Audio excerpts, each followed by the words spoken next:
na Wasafi sikudanganywa, ukiona mtu nimemtoza hela, ujue huyo kanivunjia adabu tu.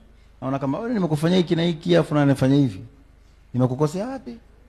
Basi fuata contract. Lakini watu wote ambao sikuishi nao, yani mtu ambao, kwa sababu mimi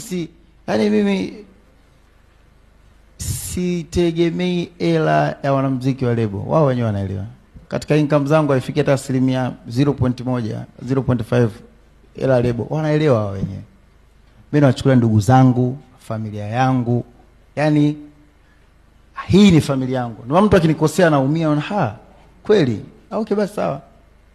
Na ndio maana unakuta mtu kama Mbosso, Mbosso mimi sitaki kunipata shinku, mimi mdogo wangu. Mbosso tumeishi vizuri sana, ana discipline, ana adabu, nampenda, ananipenda, yani tumeheshimiana sana.